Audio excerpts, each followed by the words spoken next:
गोपाल प्रसाद ने जैसी बातें कही उससे आपको स्पष्ट हो गया होगा कि उनके विचार कैसे थे लड़कियों के विषय में।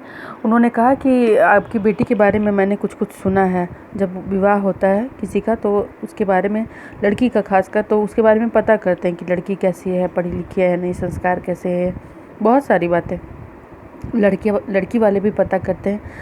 ऐसे ही उनको उड़ती उड़ती कहीं से खबर मिली होगी कि लड़की ज़्यादा पढ़ी लिखी है। वो लोग मैट्रिक पास चाहते थे और वो उससे ज़्यादा पढ़ी हुई है। इसीलिए वो कहते हैं कि पढ़ाई के विषय में जो आपकी बेटी के बारे में मैं सुन रहा हूँ, क्या वो सच तो नहीं है ना, कि लड़की मुझे पढ़ी लिखी नहीं चाहिए। ज़्यादा पढ़ी लिखी होगी तो नखरे करेगी, और ये नखरे सहेगा कौन। गोपाल प्रसाद की इस बात पर शंकर भी हामी भरता है। वो कहता है कि हाँ, हम नौकरी थोड़ी करानी है रामस्वरूप, नौकरी का तो सवाल ही नहीं उठता। वो भी इस बात को छिपाते हैं कि नौकरी का तो सवाल ही पैदा नहीं होता, मेरी बेटी ज़्यादा पढ़ी लिखी नहीं है। गोपाल प्रसाद कहते हैं कि देखिए, लड़कों का MA BA करना एक अलग बात है और लड़कियों का पढ़ाई करना अलग बात है। अगर लड़कियां भी ग्रेजुएट कर लेंगी, पढ़ लिख जाएंगी, तो घर का काम कौन करेगा।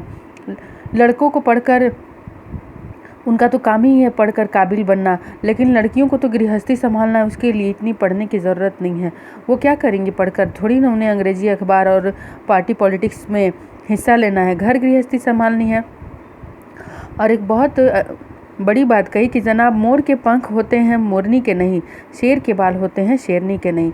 इस उदाहरण से वे बताना चाहते हैं कि मोर जो है वो पुरुष है, तो मोरनी के पंख नहीं होते, इसलिए उसे उड़ना नहीं चाहिए। स्त्रियों को ज़्यादा पढ़ाई लिखाई करना नहीं चाहिए, उन्हें आसमान में उड़ने स्वतंत्र सोच नहीं रखनी चाहिए कि पढ़ लिख कर समाज में कुछ करेंगे। ऐसा उनका काम है घर गृहस्थी संभालना। वे घर गृहस्थी संभाले तो अच्छा है, शेर के बाल होते हैं शेरनी के लिए। इतने तुच्छ विचार थे, इतने निम्न कोटि के विचार थे गोपाल प्रसाद के। रामस्वरूप, जी हाँ, और मर्द की दाढ़ी होती है औरतों की नहीं। हाँ। रामस्वरूप भी मन ही मन बहुत क्रोधित होते होंगे, लेकिन बेटी की का विवाह करना था, इस मजबूरी वश वे उनकी हामी भरते हैं और समझ लीजिए एक मजाकिया लहजे में करते हैं कि मर्द की दाढ़ी होती है औरतों की नहीं। शंकर भी हंसता है, गोपाल प्रसाद गंभीर हो जाते हैं। गोपाल प्रसाद, हाँ हाँ, यह भी सही है। कहने का मतलब यह है कि कुछ बातें दुनिया में ऐसी हैं जो सिर्फ मर्दों के लिए हैं। ऊंची तालीम भी ऐसी ही चीज़ में से एक है। रामस्वरूप, शंकर से, चाय और लीजिए। शंकर, धन्यवाद, पी चुका। रामस्वरूप गोपाल प्रसाद से, आप? गोपाल प्रसाद, बस साहब, अब तो ख़त्म ही कीजिए।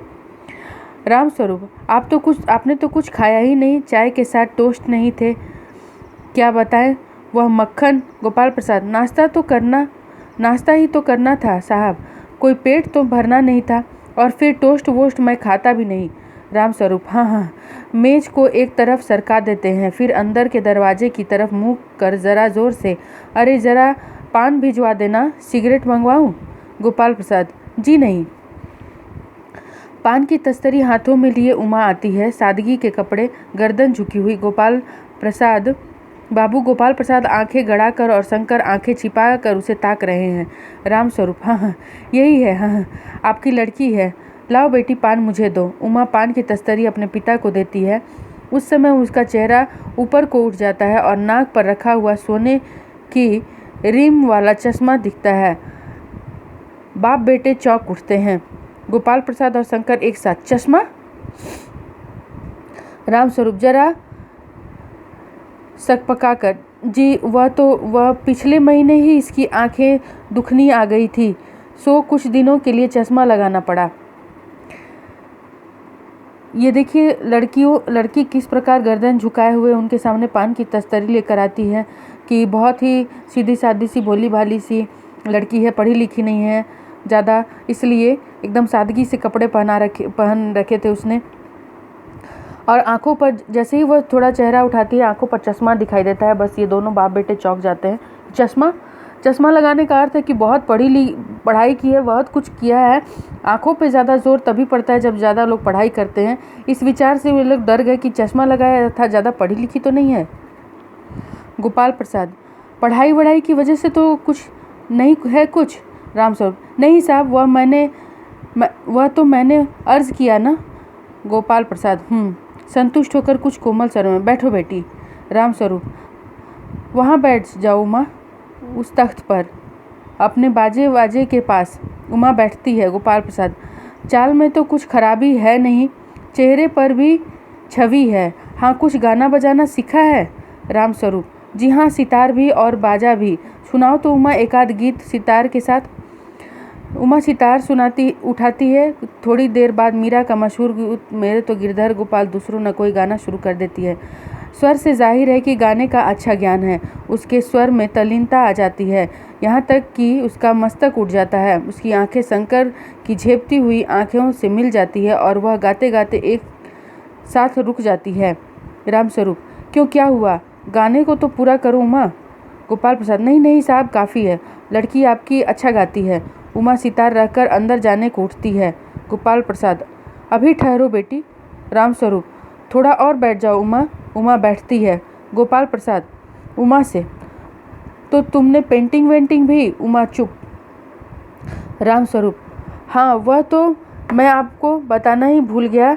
यह जो तस्वीर टंगी है कुत्ते वाली, इसी ने खींची है, और वह उस दीवार पर भी। गोपाल प्रसाद, यह तो बहुत अच्छा है। और सिलाई वगैरह? रामस्वरूप, सिलाई तो सारे घर की इसी के जिम्मे रहती है, यहाँ तक कि मेरी कमीज़ें भी। हाँ, देखिए, लड़कियों के लिए क्या गुण तय किए गए हैं कि अगर लड़कियों का विवाह हो रहा है तो उसे गाना अच्छा चाहिए, बजाना अच्छा चाहिए, और पेंटिंग वगैरह जानना चाहिए, सिलाई कढ़ाई जानना चाहिए, लेकिन पढ़ाई नहीं जानना चाहिए, पढ़ाई कम होनी चाहिए।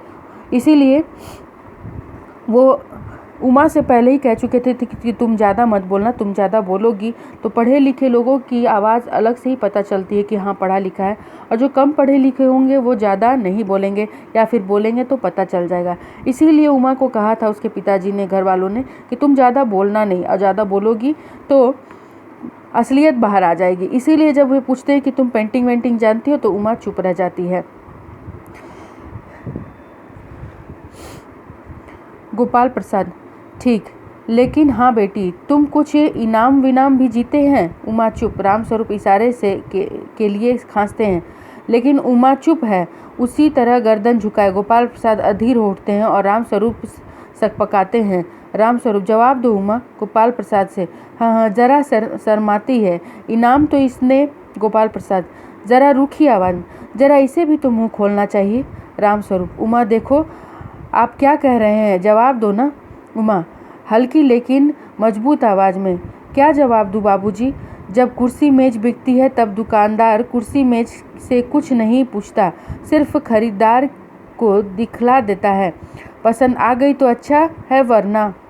रामस्वरूप चौंक कर खड़े हो जाते हैं। उमा उमा उमा, अब मुझे कह लेने दीजिए बाबूजी। ये जो महाशय मेरे खरीदार बनकर आए हैं, इनसे ज़रा पूछिए कि क्या लड़कियों के दिल नहीं होता? क्या उसके चोट नहीं लगती, उनके चोट नहीं लगती? क्या बेबस भेड़ बकरियां हैं जिन्हें कसाई अच्छी तरह देख भाल कर? बस इतना ही कहा था कि चुप हो जाती है।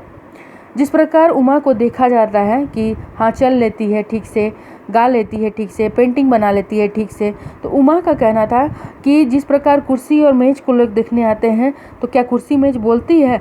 उसी प्रकार ये मेरे खरीदार आए हैं और इनके लिए तो विवाह बिजनेस है, तो फिर मैं बोलूँ क्यों? मेरा बोलना ज़रूरी क्या है?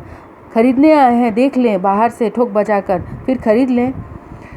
इतना ये सब बातें कह देती है कि गोपाल प्रसाद ताव में आ जाते हैं। रामस्वरूप, बाबू रामस्वरूप, आपने मेरी इज्जत उतारने के लिए मुझे यहाँ बुलाया था। उमा तेज आवाज़ में, जी हाँ, और हमारी बेइज्जती नहीं होती जो आप इतनी देर से नाप तोल कर रहे हैं। और ज़रा इनसे, अपने इन साहबजादे से पूछिए कि अभी पिछली फरवरी में ये लड़कियों के हॉस्टल के इर्द गिर्द क्यों घूम रहे थे और वहाँ से कैसे भगाए गए थे। उमा उस लड़की को देखकर पहचान जाती है कि कुछ दिनों पहले वह लड़कियों के हॉस्टल के बाहर घूम रहा था और वहाँ से भगाया गया था। इतना जो उमा कहती है तो गोपाल प्रसाद को बेइज्जती महसूस होती है, इसीलिए वो बोलते हैं कि तो आपकी बेटी मेरी बेइज्जती कर रही है, क्या आपने बेइज्जती करने के लिए बुलाया है? तब उमा कहती है कि इतने देर से जो आप तोल मोल कर रहे हैं उससे हमारी भी बेइज्जती हो रही है, मेरी भी बेइज्जती हो रही है। तो अपने बेटे से पूछ लीजिए कि इन्हें क्यों लड़कियों के हॉस्टल के इर्द गिर्द घूमता हुआ देखा गया था और कैसे उनको वहाँ से भगाया गया था।